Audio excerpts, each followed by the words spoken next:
you want to go ahead and give us a little background to yourself and then a little background for your team and how you guys got started on this? Yeah, for sure. So, my background is running. I owned a direct sales and marketing agency in Australia for 4.5 years, contracting to electricity and gas clients, non-for-profit organizations, sporting clients, and basically a custom acquisition role for them. So, my background is primarily within the marketing space and HR. And as I mentioned earlier, I'm an amateur gamer and enjoying most genres. But for me, my favorite has always been real time strategy games. Growing up in school, Stronghold Crusader and the early Age of Empires were things that really kind of captured my attention. Unfortunately, over the last couple of years since having kids, I haven't been able to spend as much time gaming as I would have liked, but still definitely make time for it each week. And then, how the project actually came along. So our other co-founder, Javid, he's a software engineer of 20 years, being in crypto since 2013, and beginning to take off at the beginning of last year, 2021. Began reaching out to some projects to look at joining and being a part of their team. Was actually in contact with Alluvium. Had a great chat with Alluvium. Was actually going to come onto their team, but he was going to kind of be number 100 or something along those lines as they really went through their massive scaling portion of last year. And similar to me, his preferred genre was real time strategy growing up, playing June in the late 90s. And the auto battler of Alluvium just kind of wasn't his thing. So he conceived the idea of Thalon, and we connected in the late 2021, and that's when we started to put the plan together and build the team out. So what we've been able to achieve from there is we did our pre-seed raise early this year, and that was really to build the foundations of the project. So we're able to connect with an art director locally here in New Zealand that worked out of Weta Digital. So Weta, they look after, some of the blockbuster movies like Avatar and Lord of the Rings. So he helps look after the art side of things, which has been amazing. Our real focus from the pre-seed round was just finding, a small team that we could trust. To build the project, we wanted to be not overly feel was going to be right in the long term. Mostly because we wanted to bring on and hire people internally. So last couple of weeks and coming into maybe a couple of months has been finalizing some work on the demo. We've gone through a recent rebrand. We just launched our new website yesterday. We've launched our updated white paper a few weeks ago. We have a cinematic trailer that'll be coming in early November, and our demo will have some footage, that we're happy to share publicly. We've been doing some updates in our Discord, but the demo should be finished and playable by early November. And then that's leading us into our seed raise, and then our seed raise is where we really believe that we're able to scale. Every game can use more people and can use more funding. So that seed raise is really going to be the launch pad for us to go and scale the project and really be able to put the resources behind behind us to go and produce a game of the quality that would be proud to put our names beside. So yeah, that's a little bit about myself and Java, the other co-founder, and I guess a bit of a 12-month history of how we got here today. Yeah, appreciate the breakdown. How did if you don't mind me asking, how did your initial fundraise for starting to build it go? Yeah, good. It was actually an interesting time when we raised. We raised at the start of the year at a higher valuation, and we had basically connected with a whole bunch of high net worth individuals. And we were quite fortunate that Javid was still in contact with Kieran from Alluvium, and he recommended that we changed some of our strategy regarding regarding our tokenomics and regarding, our pitch deck and regarding, the way that we're going about things to connect ourselves to some VCs rather than just, private investors.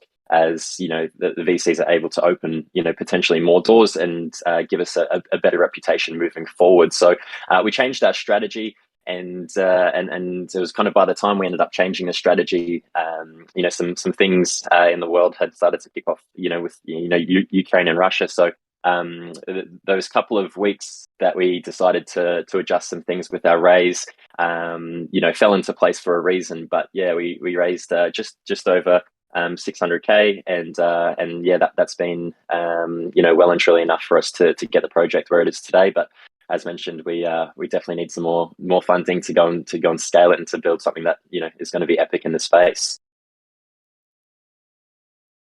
Yeah, that's a pretty good starting chunk. Um, it's a lot. That's significantly more than I've seen.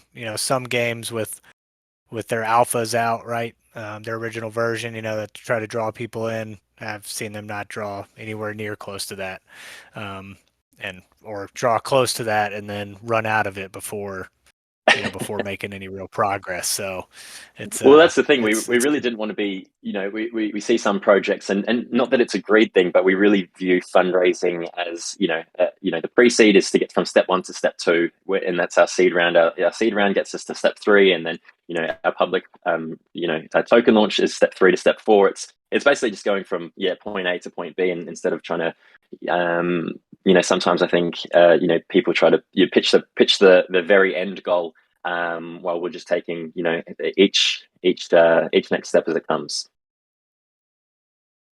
yeah, it's a good approach. I mean, it keeps you from falling short of something that you promised too early. So um, Which we know in the space is all too common. Unkept promises. yeah, yeah, and especially in GameFi, right? You get a lot of pitches that like, hey, we're going to build this top 10 game.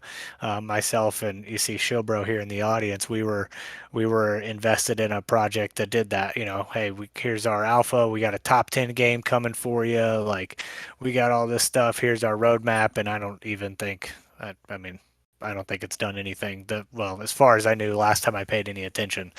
And I actually glanced at their Twitter today, and it was dead. So I'm pretty sure that they gave up on that project. And people lost a lot of money on there. In listening to a overpromised project. So Yeah, Yeah, definitely. so And I don't want to. Oh, sorry. I didn't want to take this conversation, maybe a different direction that you'd like, but I just think an important piece to mention is, my view on the space is we're in this real transitional phase of, moving away from, monetary value to entertainment value. Traditional gaming is you pay your money, you spend your money, and you're getting entertainment in return. The big focus has been within crypto NFTs, and even in the gaming space at the moment, that people still want their 50x's and the 100x's, and they want a AAA game that's extremely fun and has been built within the last 6 months. I think we're in a maturing phase of the sector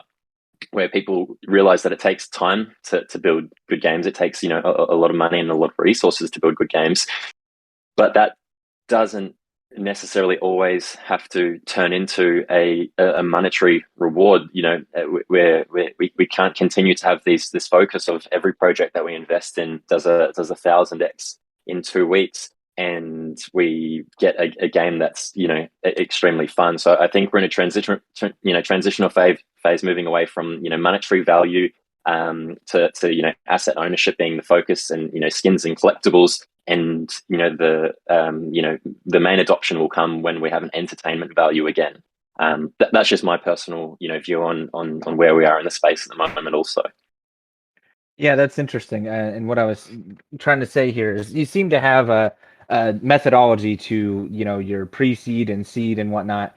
How are those investors going to see some sort of return? I mean, was this, I mean, obviously they're going to want something other than just the game typically when people provide money early.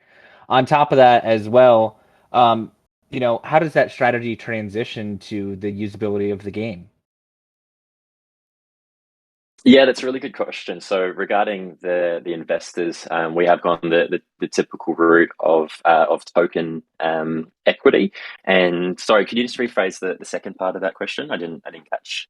Basically, I asked, the pre-seed and seed rounds obviously play into how you've gotten the money. So how is that going to relate to the strategy for the game for them to actually recover that through the token, having those tokens? Yeah, so in regarding the value token, sorry, the token accruing value, is that what you're referring to? Yes. Yeah, cool. So the thing for us, we've gone through somewhat of the alluvium, DeFi model in regards to staking, implementing the revenue distribution model as well. And then in regards to the game, we have two main utilities for the THL token itself. That being one, a production boost within the game, that is a small THL fee contribution that increases the production boost of your mining the minerals. And then also we've got a unique land strategy where all of our land, that when we do our land sale at the back end of last year, will all be tier one. And then in order to actually upgrade your land from tier one to tier two to tier three to tier four, requires a certain amount of games to be played on that land, requires a certain amount of bounty boxes to be claimed, and then also a fee within the THL token. So yeah, we wanted to make sure that the token itself had some kind of in-game value and use as well. And we saw the model previously being used, the dual token economy. We didn't think that was going to be the right move for us. We wanted to have a focus on our economy having, the NFT collectibles. And, I see projects at the moment still looking to use the dual economy token, whether that's just an in-game currency or an actual token that has value. And I don't think anyone has the answers just yet, because nobody has a game out that's been successful for a long period of time and seen a mass adoption come and then be able to ride the waves of a bear market. So it is really exciting seeing so many different projects approach their economy with different models and with a different mindset. So that way, all projects are going to need to continue to adapt as they have over the last 12 months moving forward. So I'm not sure if I answered your exact question there, but yeah, there's some of the things that we have in place for making sure our value has use case and utility. Yeah, no, I mean, you answered it in a nutshell, but that does bring forth something, and this is kind of a little bit ahead where I wanted to approach this, but I think it fits well in with the conversation. So, obviously, with it having utility in the game of production boost and your land strategies, yeah, I noticed that you guys have like a more free to play model. So how did you choose the free to play model when you're giving utility to a token that can be purchased? And how do you guys intend to combat, the pay to win narrative involving that? Yeah, it's good questions. So we viewed the old model of pre-purchasing NFTs as just creating far too high of a barrier for people to enter the game. So what we wanted to do was to have a model where people can come in through the sign up process. They'll basically be working and playing with like base level NFTs, so they'll have access to a soldier, tank, some kind of aircraft where they can come in and they can play the game and they can experience it. But to continue to fully experience the game, that's when they'll need to be paying for a bounty box to claim their rewards, and that's when they can claim their NFT collectible battle units and upgrades to continue to expand their tech tree. And then the second part of your question, I've just gone completely blank regarding How that relates to your land strategies as well. yeah, how that relates to the land. So the land, we wanted land to be a benefit and a side option, not a must. So once again, so people can come in, they can free to play, and they can play on other people's land, but you don't actually need to own the land to play. If you have, if you decide to purchase the land, the benefits of purchasing land, you have access to revenue distribution. You can then make customizations to your land. So we believe that the future of making sure that user generated content is actually a big part of our game. The idea of someone creating a map that's completely stupid, having one choke point where that's the only place where one players can kind of get in and out of might be ridiculous, but that also might be the game and the map that's extremely fun to play on. So yeah, basically we wanted to have the free to play models, people coming in and having a taste of the game, and then if they'd like to experience more or have more access or be involved in different ways, well that's when they would need to be paying from there. So, I mean, I come from, professional gaming background, and I really view free to play as it's truly free to play. I mean, from what you've presented to me, that this sounds like a demo. Like, yeah, you have a demo version basically because you're not going to have full access to the ecosystem, and it's going to be, I, I'll tell you part of the thing that you're going to get a pushback on is pay to win. Is some people will feel like, hey, I have enough money to get in the ecosystem, but I will possibly be disadvantaged by people who just have a bigger wallet. Maybe not necessarily off the skill, but if they could put more tokens in to get a higher production boost, or they can use some of those land strategies to get some advantageous perks. It very well may differentiate a skilled player from a wealthy player, just because of the difference in that. So what is your strategy to combat this after the initial trial free to play? Yeah, that's a really good point. Maybe it's a more of a free to start rather than a free to play, like you said. In regards to being able to access the full experience. The other thing that we have in place in regards to I guess ensuring that there's no pay to win element is the PowerPoint system. So before players will actually enter a match, they'll need to select the units and upgrades they would like to take into that match. So they'll be capped. So some players may decide to take in many lower powered units to have a large variety to choose from, and then some other players might choose to take in less units but are all higher powered. Now the argument that comes into play will wouldn't people just choose doesn't that encourage a pay to win model because the higher powered units will be stronger. Well, the PowerPoints limit is then in place to ensure that the you know players still are required to have some kind of tactic for an early game because just similar to the StarCraft model, it takes more time, it takes more resources, and it takes more building to be created to actually access those higher powered units. So you can't just come in and for example be whipping up a battle cruiser within the first 10 seconds of the game. There is a tech tree that needs to be built out, and time and resource sinks in order to actually be able to get that. So the we wanted the battle units to have arbitrary value where some people see the value in the higher powered units, and some people think having a different strategy of having lots of variety of lower powered units coming into the game is a better strategy. So it's we wanted to put the control into the player's hand, and for them to have that freedom and flexibility and choice of crafting their own strategy. But in order to actually, be, redeeming the the battle unit collectibles and also the upgrades, they do need to pay for the bounty boxes once they've won. So, in regards to completely free to play, at the moment, there is purchasing required to access the full game. Okay.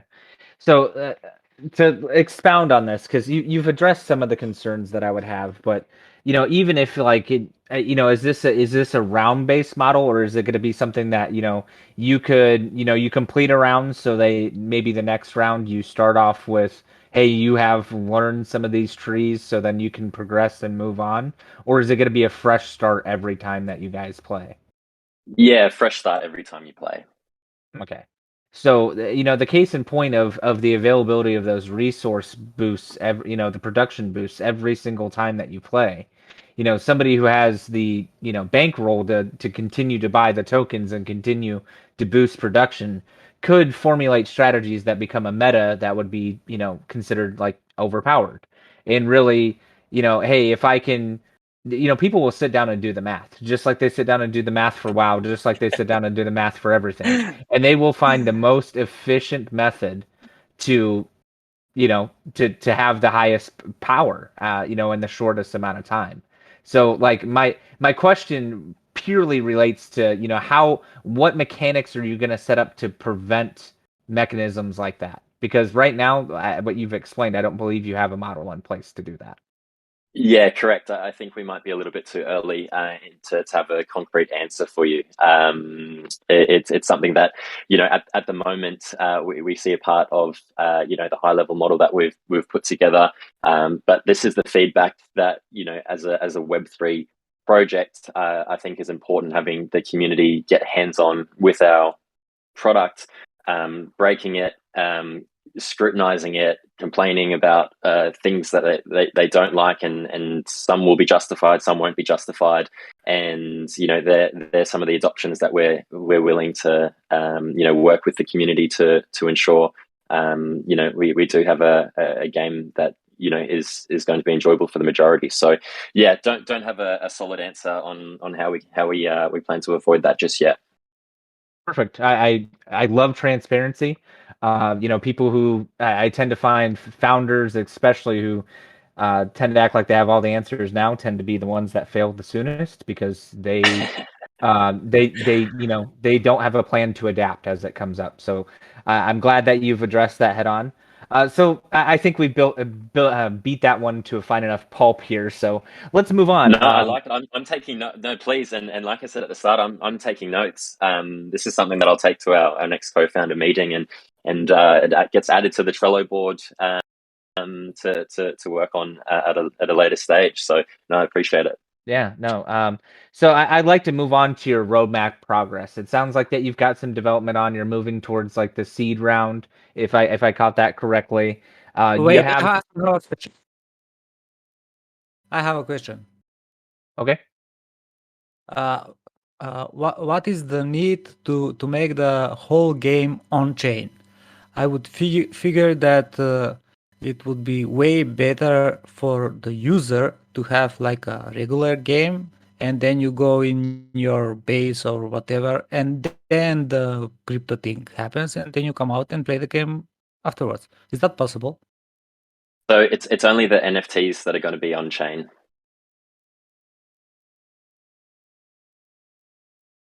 Okay, okay then. Yeah, yeah, yeah. Yeah, so it sounds like a Web 2, Web 3 kind of mesh. The Web 3 side is the NFT side, and like, the purchasing of the tokens and the you said that it was a battle box or something like that. I'm sorry, I didn't catch the exact verbiage of that. That No, sounds like a that's okay. Bounty box. bounty So box. That's what it is. yeah, a fancy name for loot box, because nobody likes the name of a loot box, right? Yeah, yeah. So it sounds like that's the side that will actually integrate with the blockchain, and then the game will actually just, allow those things based off of what you own on the blockchain to be playable and redeemable within the game itself. So I Yeah, don't think I don't see any exactly. inherent necessary slowdowns. That does bring up.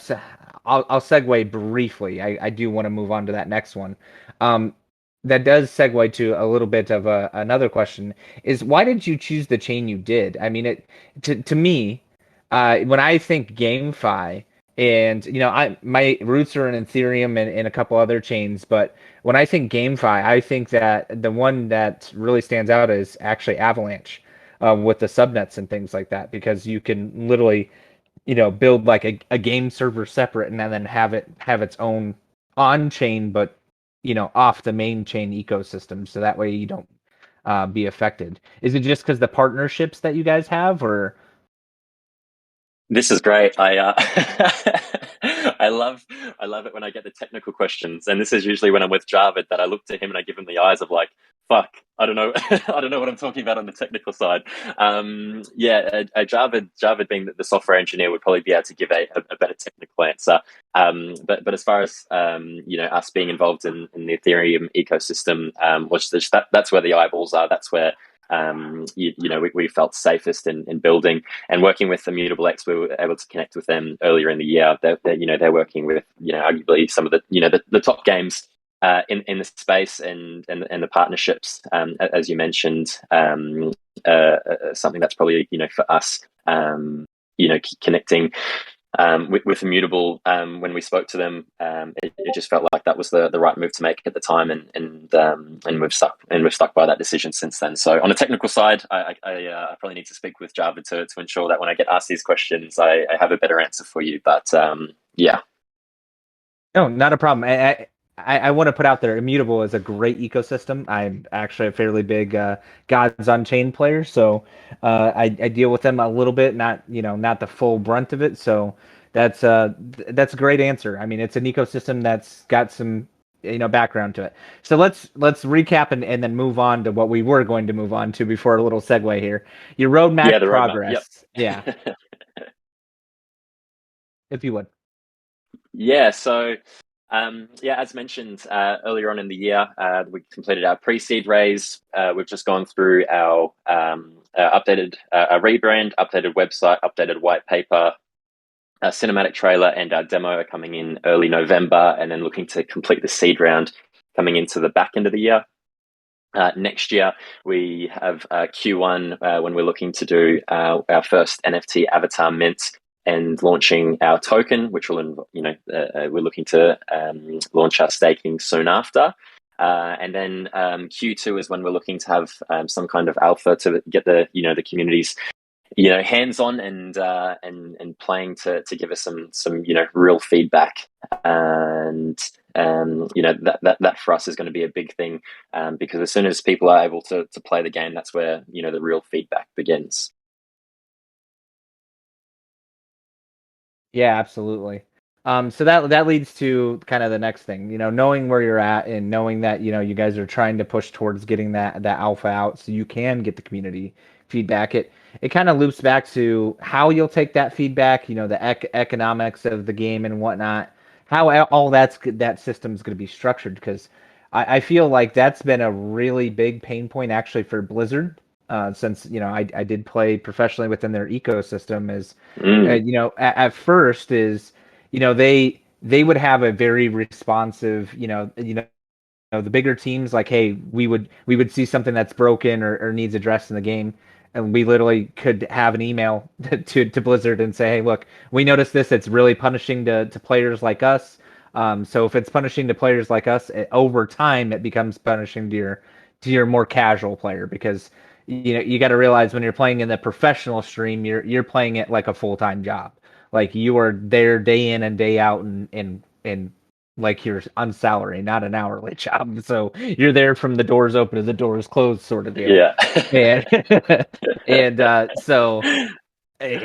overtime all the time. So it becomes something that learning on how to set up a reliable feedback system with that alpha, and maybe relating it to the economics of the game. How do you plan to proceed? Yeah, so we also view having a combination of players testing is something important as well. A combination of high level experienced players like yourself. I hope after this conversation we can continue to connect, and we might be able to pencil you in and and get you on board for some of the testing. But we think it's important to have a combination of of serious professional players and a combination of casual players coming in to get both sides of both sides of the coin in regards to feedback. Hopefully, as you can tell, we have our plan in place, or we've planned it as far as we're able to at the moment. And then in regards to taking on feedback, it's something that for us is crucial, and we actually believe is a key difference between Web 2 and Web 3 games being developed. That the average person comes not off the street, but off the Twitter, into the Discord. They then have access to the game, and they are able to speak directly with the dev team and the founders, and being able to pass on advice.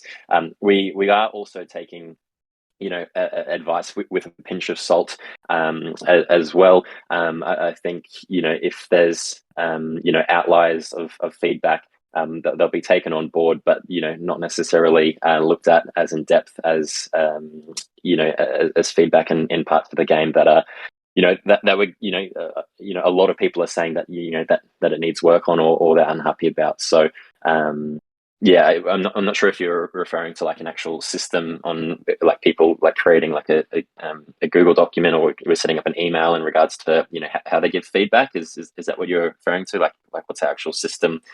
How people give feedback, or just that how we envision to work with players? Sorry, I tend to ask my questions twofold, and I'll try to break it down a little bit easier in the future here. So the first part is obviously you said you're going to release an alpha and take that feedback. So the first one was, how are you going to take the feedback, and is that going to relate to any ways to your economics of the game? So like per se, if I own your token, does that allow me to have some governance in the ecosystem? So like say if you guys are getting a press from the community that you need this and this changed, and you guys are kind of on the fence, so you put it up to like a community vote. Do you have something like that planned? I mean, and that's basically what I was trying to get at. So yeah, it's still twofold, but sorry.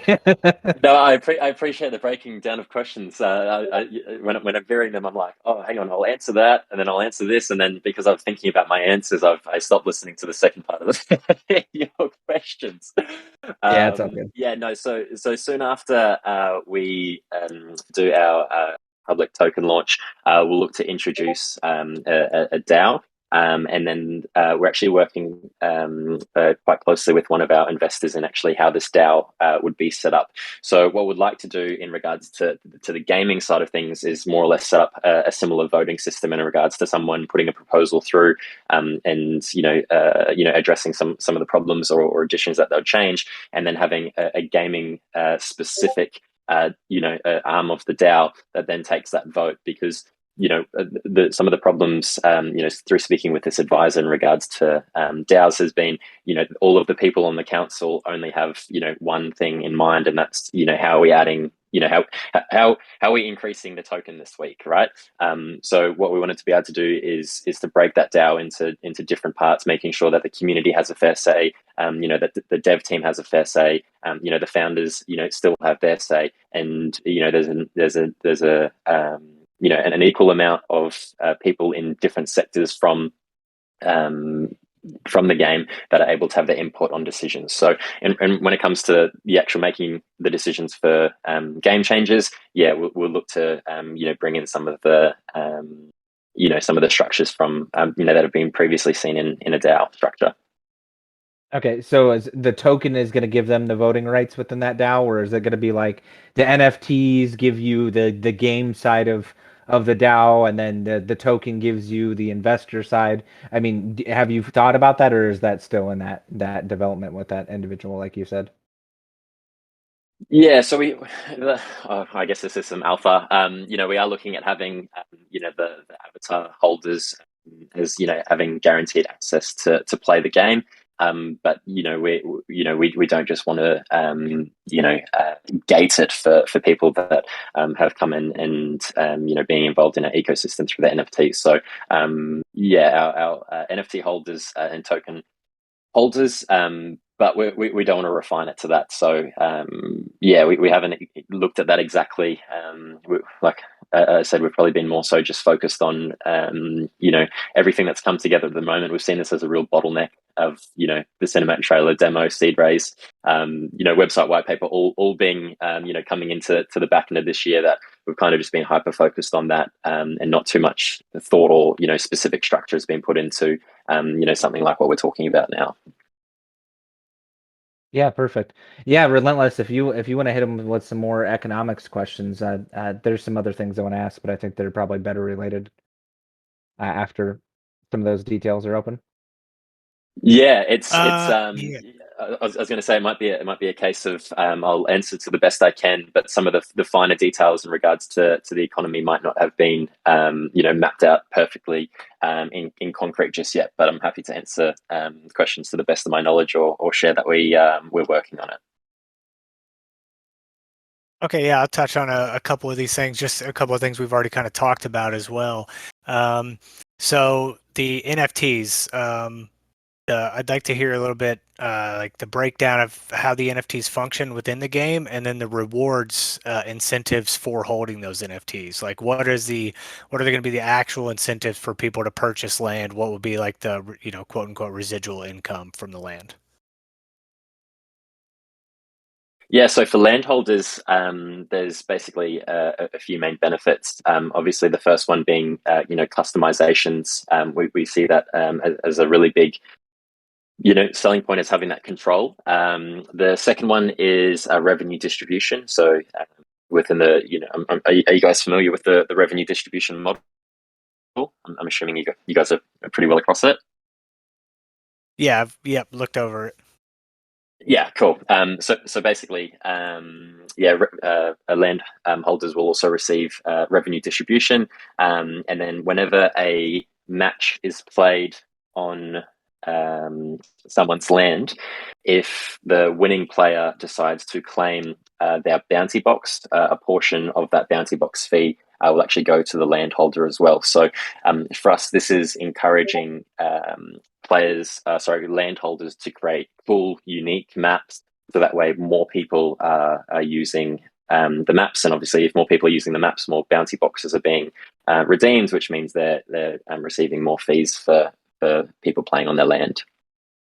And then in regards to the actual battle units and upgrades themselves, so the way that we see this playing out at the moment is the battle units will be, as mentioned, the soldier, tank, aircraft, etc. And the upgrades are actually a key part of are actually more of the collectible. So each upgrade will have a different rarity, and depending on the level of rarity will be how much it actually increases those properties. So say for a soldier, it has it's made up of different attributes, like its damage, its speed, its range.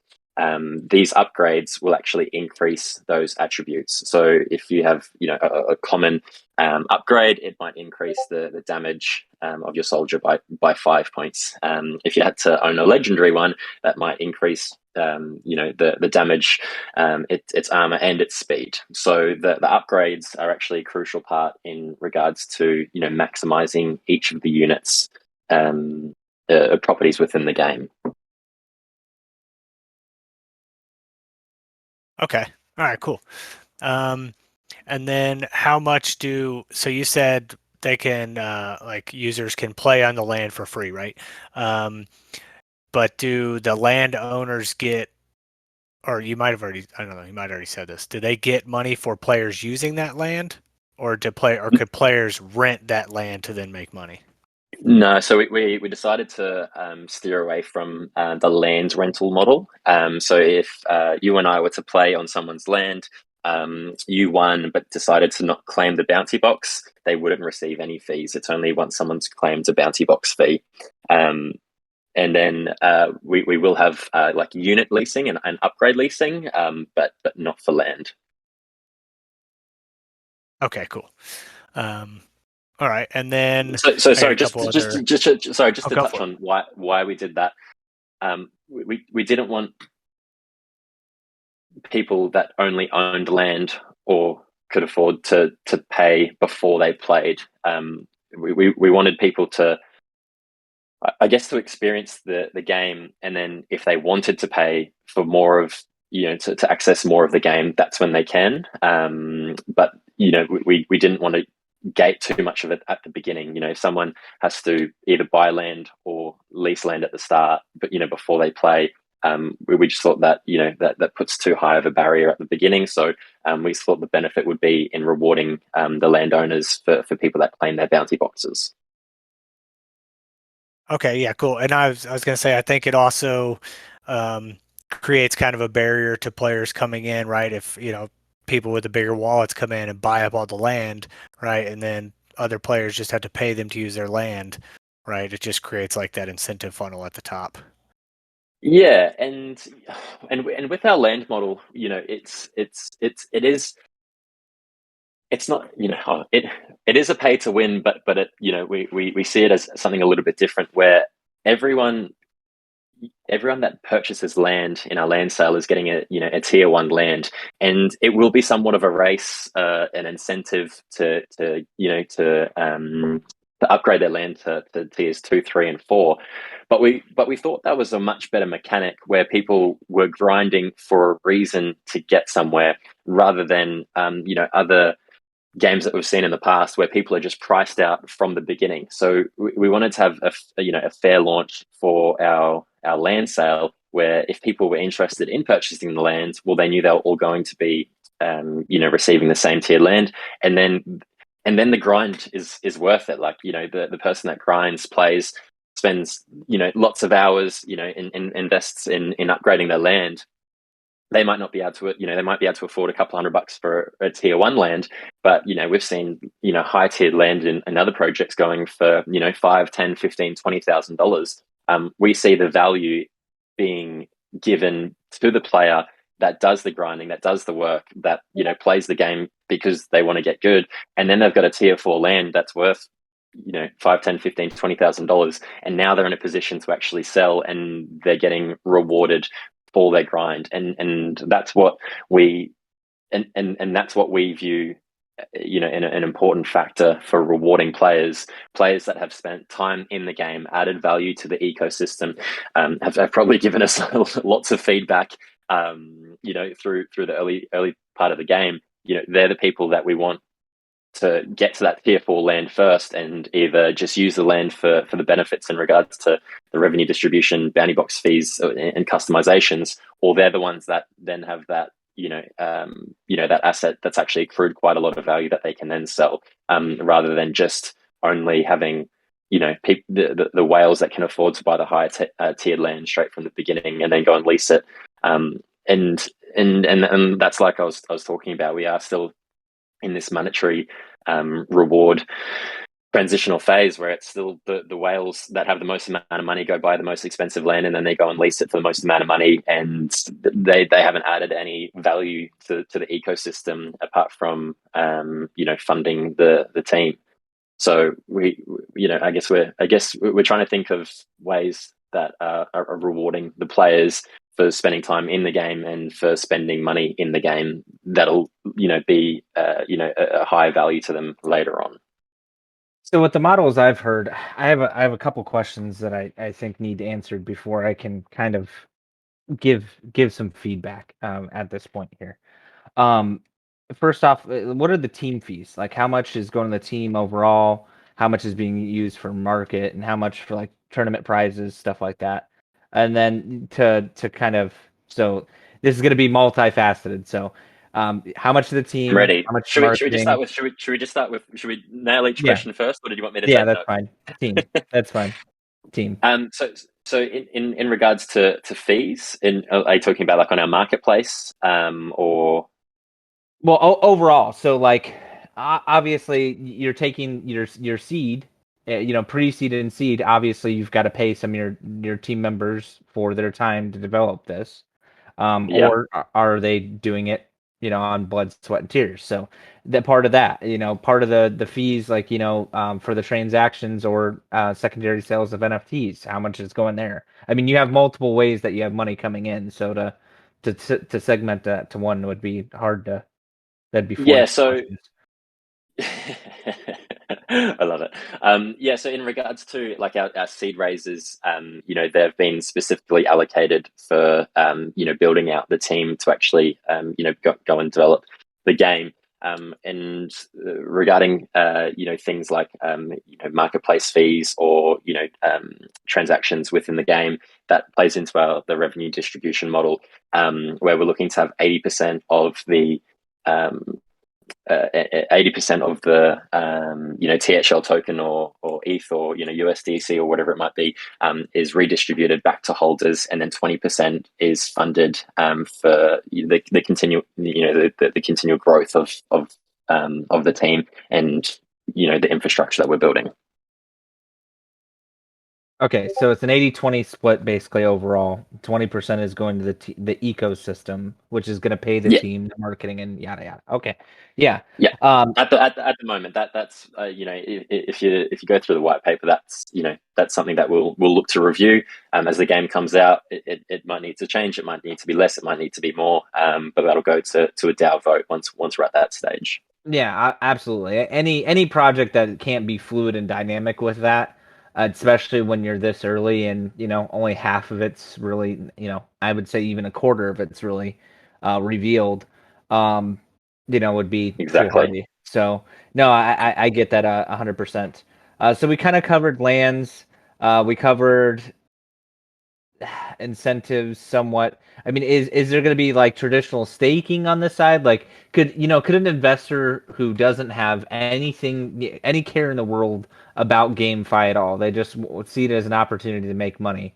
I mean, are you offering opportunities there, or you really want people like interested in this being your investors, being your supporters? Yeah, investors will be able to be liquidity providers and provided, and will be provided. We'll get a return for staking. Okay, so the emissions will come directly from the revenue Yeah. that comes in from the game. Yeah. Okay.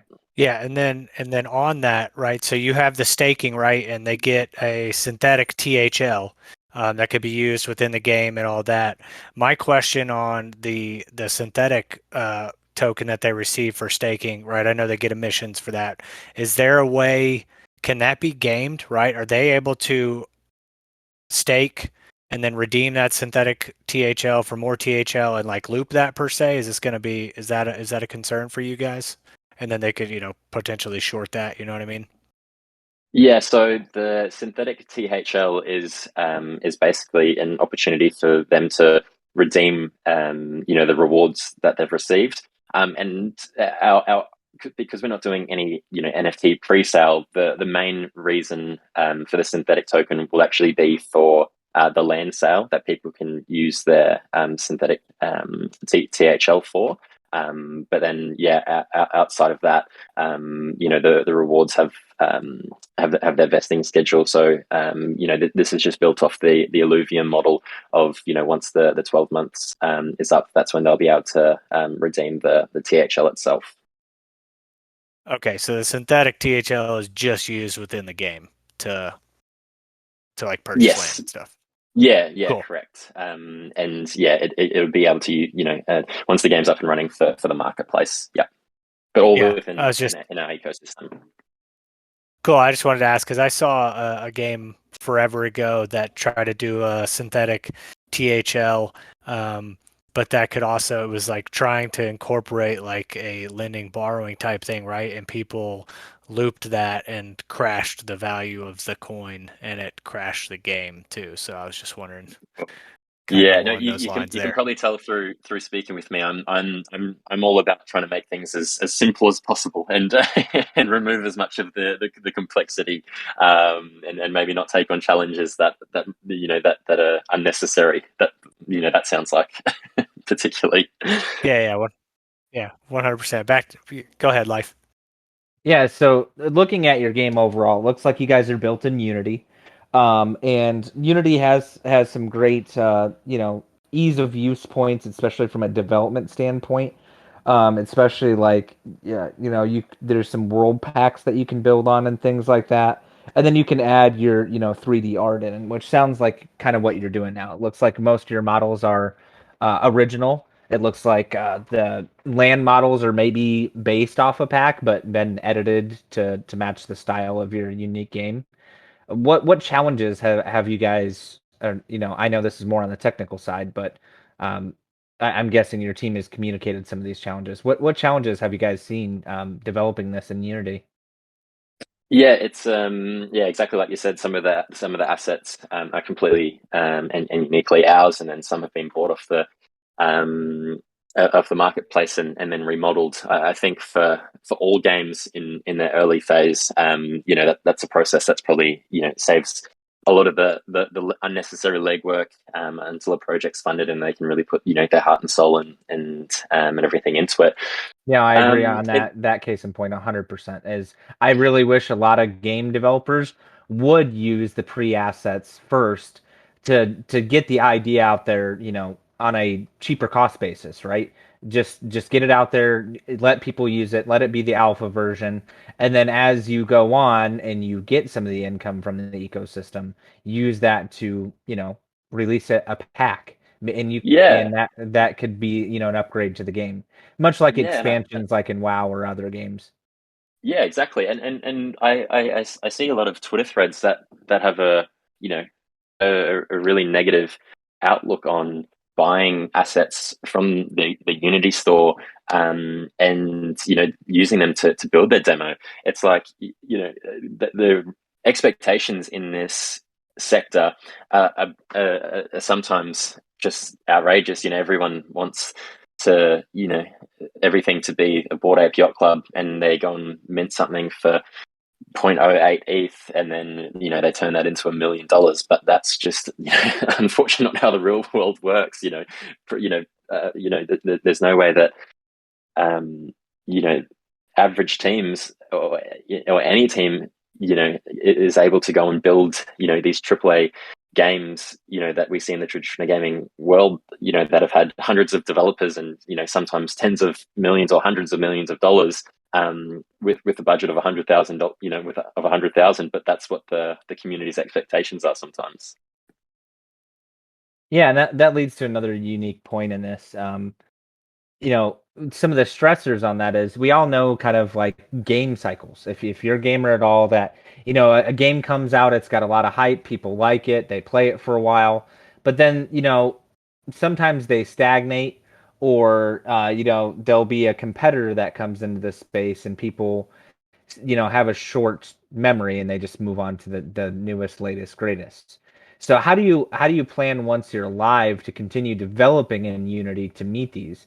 I mean, say a AAA developer comes in an Unreal Engine or something and brings some ridiculous level of graphics and other things that maybe and I'm not saying the art I believe is bad at all. It's great for Unity, but let's face it, there's better engines. So, if you had somebody to come along with a better engine and maybe some better eye candy and some mechanics solve that maybe you guys are suffering from, what's your plan to combat that with the limitation of your engine?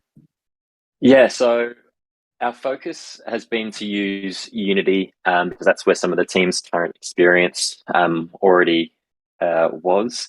And we were using Unity until we've completed our demo, and then that's when we're going to make really sit down and start taking a hard look at where we want to be built. So building in Unreal has been something that has been floated and is a decision that we're yet to really decide on whether we want to just go, okay, the demo has been great and it's the graphics are good enough, and let's just go and build upon this because we think we can be successful with it, or if we wanted to take a different strategy and go and build in Unreal.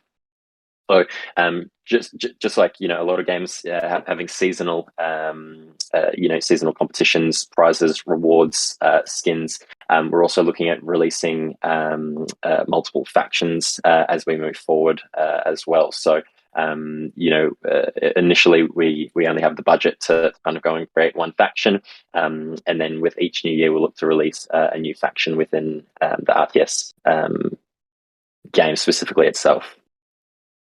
Yeah, and really, ecosystems like this really need a main vein to tap into, so to speak, to really become prevalent and survive. Examples of this have been like Blizzard. They started off with several different titles, but they all attacked different main veins of the gaming ecosystem. So you had your hack and slash like Diablo. You had RTSs. Um, some people would argue if they're true RTSs, and you being an RTS player probably know what I'm talking about. But they have MMOs, and now they've stepped into more semi first person shooter, but it's like team based strategy first person shooters. So how do you expect to grab enough of the market cap to continue developing this and pushing it to further expansions and keeping the ecosystem in what you're developing prevalent within the gaming mind? Yeah, so we are looking at having a trilogy of titles. So real time strategy on PC being our first and foremost, and then looking to come into the mobile with a city build and a tower defense game. We view those three titles as being not I don't want to say easy to connect and to be interoperable, but we see the base mechanics of each game being able to work within each other. So we do view the RTS as the more difficult game to start on, but we also know that the RTS community is extremely loyal, and we understand the type of player is not just your casual your casual mobile player. So we wanted to attack this first, and it's especially in Web3, we only really know of two other RTSs that are getting built, and it's something that I'm quite keen to get in contact with those teams and collaborate and potentially looking at sharing some ideas and seeing how we can all kind of progress through collaboration. But in regards to the ecosystem, we're looking to create the trilogy of strategy games. Okay. Yeah, no, a lot of them tend to, basically thrive and dive basically on influence these days. Whether that Yeah.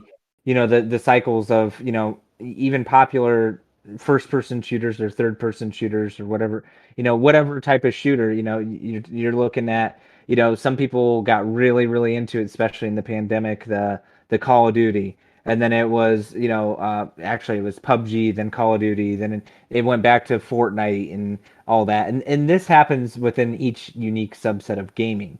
So my question is, not so much on how you tend to expand, but how do you intend to remain relevant within your substrate of the gaming ecosystem? Yeah, it's a good question. I probably don't have a good enough answer for you right now. The reason being is trends come and go with time, and being able to maybe foresee something that's going to happen in if we're looking to have our game come out in a year and a half, to be able to foresee some of the challenges that we're going to face maybe at the the 2 year mark or 2.5 year mark in regards to players losing interest. I don't think that we have the answers for that right now. The best thing that I can share is the team that we're looking to build, and the team that we've put together so far is does have that mindset of adaptability, and what we think is the North Star at the moment. As we move forward, we might need to look left and to pivot. So I think it's more of a case of putting together a team that is small but flexible in regards to being able to adapt to be able to adapt to future change. Yeah, no, that's fair. So at this point, I'd just like to offer some feedbacks to you, given just my I background in appreciate that. gaming and things like that, Definitely. and things that just kind of overall in the ecosystem that you guys are approaching. I feel that could really hinder you guys overall. So I Cool. think you really do need to find a way to player balance. And what I mean by this is, maybe if I'm an investor that has land and I go into a queue to queue up with somebody, I can only face other people who have land. So some of the the perks of the land, sorry, wouldn't affect those who don't choose to invest in lands at all. So that way, the other investors who do pay don't face a unfair advantage, you know, um, difficulty advantage, just for not investing.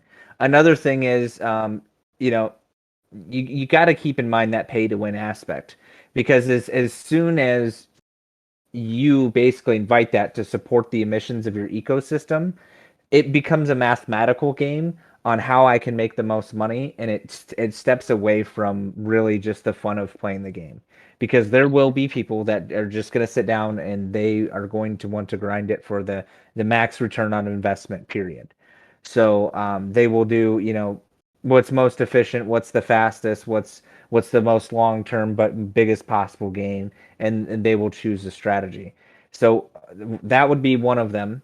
The second one is, as far as your boosts. What was that? Production boosts. So I'm guessing that's with your resources. You basically build a mill and then you can boost it so you get more materials out of it and whatnot. I would definitely recommend that you have those limited, and maybe even have a separate queue to where that's capped off. So that way, people who don't want to be competing versus somebody else who maybe potentially has a bigger wallet can choose a queue that doesn't allow a production boost. Call it classic or something like that. So that way, people who just want to stick to the game purist kind of side of it can play it in a game purist fashion. Those who wanted to play it more on max return on value and things like that, they could possibly employ some different strategies based on that. The only other thing I really have is, it's great that you guys are admitting nobody has the crystal ball. That's fantastic. But there's a difference in saying that you don't have a crystal ball and that you don't have a business plan to respond accordingly. So I would highly recommend that you use your contacts in the ecosystem, especially reaching out and maybe researching some other RTSs that have tried to deploy, and see some of these ecosystem. That RTS, as you far know, does have a loyal following, but it is by far one of the least popular gaming titles. Gaming genres, I guess I should say. Um, there's more MMOs are super popular. First person shooters are super popular. Mobile gaming super popular, especially with how busy people are these days. And I think that you guys it sounds like you have a strong proposition, but maybe it may lead to your downfall on your other developments, because trying to get the percentage of that market cap, you have a smaller slice of the gaming pie to target. So you really need to make sure you're getting your maximum effective value within the ecosystem that you're targeting. Other than that, it sounds like you have great, honest answers. And at this point in time, I think it might be a good time to open up to some community questions, if you're okay with it, Relentless. Absolutely. We actually got quite a few questions from one guy. Seems to he had a lot of interesting questions. Actually, let me get over here to the questions. So I'll ask a couple of these. We're going to run into a backstop here in about 10 minutes for our next AMA. So well, his first question I'll ask is, he said, how do you make sure the land is fair? The white paper says it will be mirrored, but land will have different advantages for different races. So yeah, how do you make that fair? So the land will be mirrored. So what we mean by that is, when you're creating the land, it'll be flipped, right? So you can't just have barracks off one section of their map, so then they have no resources, and they can't get out of their map. So whatever's built on whatever's available for you is available for the other players as well. Okay, cool. That makes sense. And then let's see. Can players test play any units in PvE? And he's referencing the competition aspect. Sorry, what was that? He said, can players... Oh, sorry, I accidentally muted that. Can players test play any units in PvE? Life, you I'm understand not that sure. question a little better? I think he's meaning, like, in the free to play, actually, is, are they going to be able to test play like the whole ecosystem, or are they only going to play one little small set of it?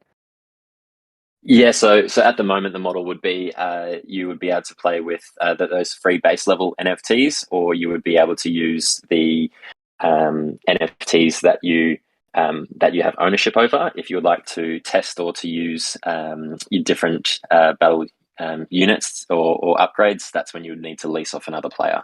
That's the model we have at the moment. Gotcha. Okay. Because his counterpoint was if other players don't know how to use the specific units, it's kind of hard for them to compete against other players with those units. So of that, and will there be units for seers that just land in air? I don't think he addressed that, but I think he said it was basically like ground and air, right? Ground and air. There won't be any sea units. Okay. They don't want to do land rentals, but there's a way for landowners to do revenue distribution themselves. For example, some people are just great at making competitive maps, and a lot of players might like that landowner might just be a player while a map maker isn't that great at the game themselves. It would be a nice collaboration for a map maker who doesn't have the land to be able to contribute. Okay. So it sounds like he's trying to say that, sometimes people just like building the maps, designing an area to play in sort of deal as a community member. And Yep. they may want to approach your ecosystem just on that and not really have to play it. So he feels that maybe not being able to lease or rent the land out might be a hindrance to those style of people who just like to build those things. So possibly maybe introducing a revenue distribution. So like if you have a land and somebody wants to develop a map on it, like you could say, hey, yeah, you can, and you get X amount of the rewards from the map you developed with my land, sort of deal. I Yeah, think it was more that's a of an good point. I've idea. just made it a note on that to consider at a later point. It's good feedback. I think that's pretty much approached everything. I mean, I think I've pretty much beat him against a brick wall on some things and other I can go things. sit in the corner and cry now once we hang up. Hey, he asked you questions at a different level than I would have been able to. So that's why I reached out to him. I was like, "Yo, you're the game expert. You gotta come in here and give us your inside view on this." So Yeah, This is I would. the 10 rounds with Mike Tyson, right? Yeah, so I would really like the biggest thing I want to highlight for you guys is you are at a great risk of basically being a play to win model, and that really actually ends up being counterintuitive to community.